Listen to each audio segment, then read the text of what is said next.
प्रश्न कुछ पूछते हैं हमारे पेपर में, तो आइए उनको स्टार्ट करते हैं।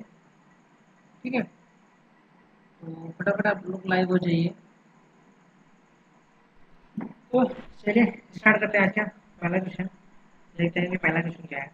देखिए पहला क्वेश्चन क्या पूछा गया हमसे कि आधुनिक भारत में लिपियों में, ठीक है, कौन सी लिपि शारदा लिपि से अवतरित है। तो आपके ऑप्शन है ए गुरुमुखी, दूसरा है डोंगरी और तीसरा है सिंधी। तो आपके ऑप्शन दिए गए हैं कि केवल एक, ठीक है, या केवल एक और तीन, या केवल दो और तीन, या केवल सॉरी एक दो तीन। आपको बताना है कि इसमें से कौन सा भारत लिपियों में से कौन सा शारदा लिपि से अवतरित है। तो आपके ऑप्शन क्या होंगे। तो इसमें जो ऑप्शन दिया है ऑप्शन नंबर डी आपका सही आंसर होगा। देखिए इसका जो ऑप्शन नंबर है डी वो सही, एक दो तीन, मतलब ये तीनों क्या है हमारे शारदा लिपि में शामिल है। तो कुछ नोट्स दिए गए हैं कि शारदा लिपि में, ठीक है, कि शारदा लिपियों में ब्राह्मी परिवार की एक लिपि है जो 8वीं शताब्दी के आसपास विकसित हुई था। इसे संस्कृत और कश्मीरी लिखने के लिए इस्तेमाल किया गया था। ठीक है, गुरु अंगद द्वारा गुरुमुखी लिपि लिखी गई थी। मूल रूप से अधिक व्यापक रूप से इसका इस्तेमाल बाद में कश्मीर की सीमित में हो गया था और यह अब केवल कश्मीर पंडित के समुदाय औपचारिक उद्देश्य के लिए इसका प्रयोग करते हैं। डोगरी लिपि कुलई स्क्रिप्ट हिमाचल प्रदेश में कुल्लू, ठीक है, चमेली लिपि चंबा हिमाचल प्रदेश में सिंधी, और सिंधी पंजाब का बनिया आदि शारदा लिपि में क्या है के कई रूप हैं। तो चलिए क्वेश्चन नंबर दूसरे की तरफ चलते हैं। क्वेश्चन नंबर दूसरा क्या है कि हड़प्पा सभ्यता के किस स्थान से खगोलीय वेधशाला का प्रमाण मिला। तो इसका आंसर जो आपको दिया चन्नूदड़ो, ऑप्शन बी रोपड़, ऑप्शन सी दायमाबाद, या ऑप्शन डी धौलावीरा। तो इसका आंसर क्या होगा साथियों, फटाफट इसका आंसर आप लोग देखेंगे, जवाब बताएंगे। तो इसका जो सही आंसर होगा वो क्या होगा, आंसर नंबर डी धौलावीरा। क्या होगा साथियों, धौलावीरा जो है इसका सही आंसर। हड़प्पा सभ्यता का स्थान है जो खगोलीय वेधशाला का प्रमाण मिलता है। ठीक है, चलिए देखते हैं क्वेश्चन नंबर थर्ड। बौद्धयान का शुल्क सूत्र निम्न में से किस का लगभग सही मान देता है। बहुत ध्यान, ठीक है, पाई आपके ऑप्शन है ए पाई, ऑप्शन बी √2 या कड़ी में दो, ठीक है, ऑप्शन नंबर सी कड़ी में 3, या ऑप्शन नंबर डी उपयुक्त सभी। तो इसका आंसर क्या होगा, फटाफट इसका आंसर आप लोग बताएंगे कि बौद्ध ध्यान का शुल्क सूत्र क्या है। तो इसका जो सही आंसर होगा साथियों वो क्या होगा, तो इसका जो सही आंसर होगा वो होगा √2। क्या होगा, कड़ी में दो इसका सही आंसर होगा। ठीक है, चलिए चलते हैं क्वेश्चन नंबर 4। क्वेश्चन नंबर 4 क्या बोलता है कि ऋग्वेद में सबसे ज्यादा उल्लिखित नदी कौन सी है। आपको बताना है कि ऋग्वेद में सबसे ज्यादा उल्लिखित नदी कौन है। आपके ऑप्शन है ए सिंधु, बी चेनाब, या सी सरस्वती, या डी गंगा। तो इसका सही आंसर क्या होगा, आप लोग फटाफट इसका सही आंसर बताएंगे। तो इसका जो सही आंसर होगा वो क्या है, ए, क्या है ए सिंधु नदी आंसर है जो ऋग्वेद में सबसे उल्लिखित नदी है। ठीक है, चलिए देखते हैं अगला question, question number 5। Question number 5 क्या बोलता है कि निम्नलिखित में से किसने चिकित्सा के क्षेत्र में काम किया है।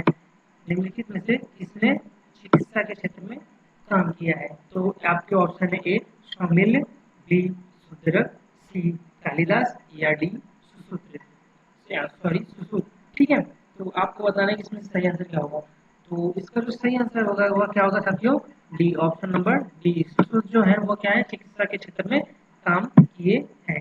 ठीक है, यह एक विख्यात, यह एक ऐसा सुश्रुत एक प्रख्यात चिकित्साशास्त्री थे जिन्होंने प्लास्टिक सर्जरी की खोज की थी। ये बहुत इंपॉर्टेंट है साथियों आपके पेपर के लिए, तो आप लोग इसे नोट करके लिख लीजिएगा कि सुश्रुत जो थे एक प्रख्यात चिकित्सा शास्त्री थे जिन्होंने प्लास्टिक सर्जरी की खोज की थी। चलिए क्वेश्चन नंबर 6 की तरफ चलते हैं। क्वेश्चन नंबर 6, क्वेश्चन नंबर 6 क्या बोलता है कि बुद्ध द्वारा रचित बौद्ध धर्म का ग्रंथ कौन सा है। तो फटाफट इसका सही आंसर बताएंगे कि देखिए आपको ऑप्शन दिए गए हैं धम्माघोष, बी बुद्ध घोष, सी धम्मपद, या डी अधिधम्म। ठीक है, तो इसका आंसर क्या होगा, आप लोग मुझे फटाफट सही इसका सही आंसर बताएंगे। तो इसका जो सही आंसर होगा साथियों क्या होगा, धम्मपद। क्या होगा साथियों, धम्मपद जो है कि बुद्ध द्वारा रचित बौद्ध धर्म के ग्रंथ है। ठीक है, चलिए ऑप्शन अगला क्वेश्चन, क्वेश्चन नंबर 7। अष्टधाई महाभाष्य और निरुक्त संबंधित हैं। संगीत से या व्याकरण से या दर्शन से या ज्ञान से, आपको बताना है इसका सही आंसर क्या होगा। अष्टधाई महाभाष्य और निरुक्त संबंधित है किससे किससे, ठीक है। तो आप मुझे फटाफट इसका आंसर बताएंगे, तो इसका जो सही आंसर होगा वह क्या होगा, व्याकरण से संबंधित है। देखिए व्याकरण से संबंधित है। चलते हैं क्वेश्चन नंबर 8 की तरफ। क्वेश्चन नंबर 8 क्या है, किस काल के अंत में गंगा के मैदान के सही क्षेत्र खत्म होने लगे हैं। किस काल के अंत में, तो आपके ऑप्शन है मौर्य काल, ऑप्शन बी गुप्त काल, ऑप्शन सी महाजनपद या ऑप्शन डी मगध काल। तो आप इसका आंसर बताएंगे फटाफट, इसका आंसर क्या होगा। तो आपको बता दें इसका जो सही आंसर साथी हुआ क्या है, गुप्त काल।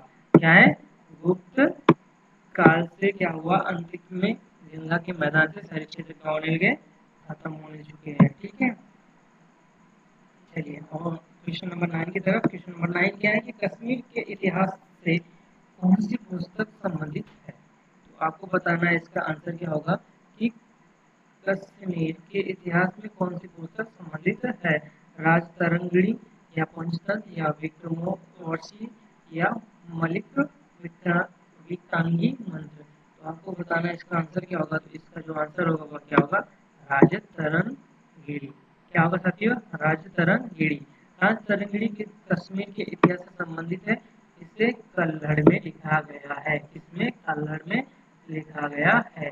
आज का हमारा लास्ट क्वेश्चन, क्वेश्चन नंबर 10, कौन सा कथन सत्य नहीं है। ब्रह्म वेद, ठीक है, कौशिकी ऋग्वेद, जैमिनी सामवेद, ओके, गोपद यजुर्वेद या डी यह सभी सही है। तो इसका आंसर क्या होगा, तो इसका जो सही आंसर होगा वह क्या होगा, गोपद यजुर्वेद जो है यह सत्य नहीं है, ठीक है। गोपद अर्थवेद का ब्रह्मांड है, ठीक है। गोपद किसका है, यजुर्वेद का नहीं है, यह किसका है, अर्थवेद का है।